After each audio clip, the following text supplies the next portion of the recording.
In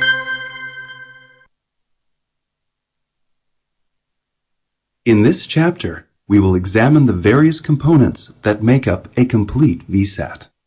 The antenna, feed, LNB, BUC, iDirect satellite router, and IFL cables.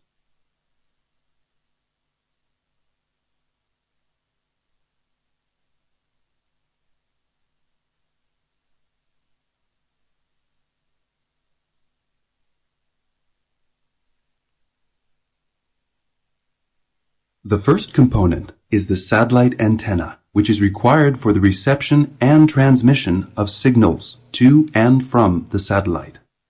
Please note that the antenna usually has an elevation offset, which you can find in your antenna manual.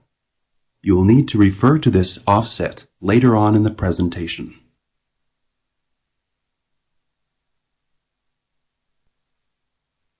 The LNB is part of the receive chain of your VSAT.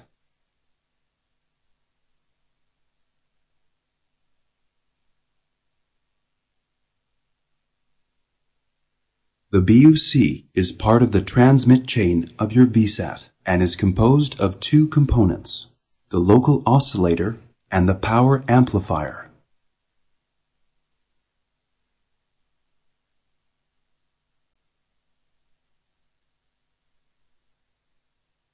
The feed is composed of the feed horn, OMT, the transmit reject filter, which is either built in or needs to be added on the receive end of the OMT, the waveguide, and circular tube for circular polarization requirements. There are three main polarization positions used for your SkyVision services. Refer to your SkyVision scheduling kit for your polarization requirements. Linear cross-polarization. In order to transmit and receive in opposite polarities, you will need to assemble the feed so that the receive part of the OMT, which the LNB is attached to, is perpendicular to the ground, and the wide face of the waveguide is parallel to the ground. Linear copolarization. In order to transmit and receive in the same polarities, you will need to assemble the feed so that the receive part of the OMT, which the LNB is attached to, is perpendicular to the ground, and the narrow face of the waveguide is parallel to the ground. Circular cross-polarization. In order to transmit and receive in opposite circular polarities, you will need to add the circular tube between the feed horn and the OMT. Assemble the feed so that the receive part of the OMT, which the LNB is attached to, is perpendicular to the ground, and the wide face of the waveguide is parallel to the ground. Make sure that the receive part of the OMT is aligned to the desired reception polarity, either LHCP or RHCP, which is on the mouth of the circular tube.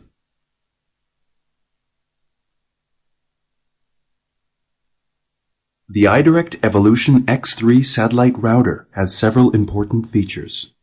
Star topology. DVB-S2 ACM outbound for greater efficiency and enhanced network availability.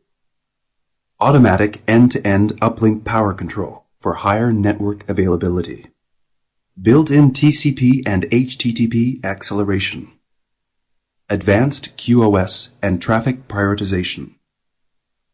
There is also a red button to restart at the default configuration in case of contact loss because of user error.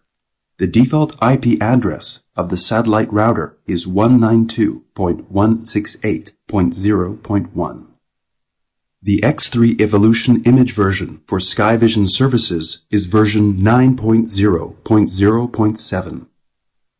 Please note that the Evolution X3 has no Telnet status notifications regarding incompatible image versions. However, if the remote is not locked, it shows lock searching notifications.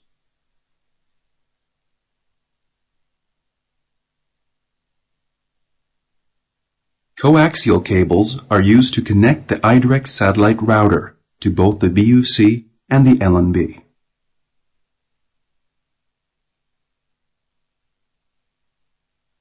Selecting suitable coaxial cables is an important decision. Both the type of cable and the distance from the VSAT antenna to the satellite router will directly affect the quality of the received and transmitted signals.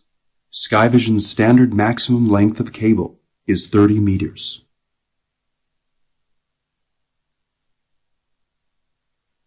The coaxial cable used to connect the LNB and the BUC should have a 75 ohm impedance and typically should be either an RG6 or RG11 cable.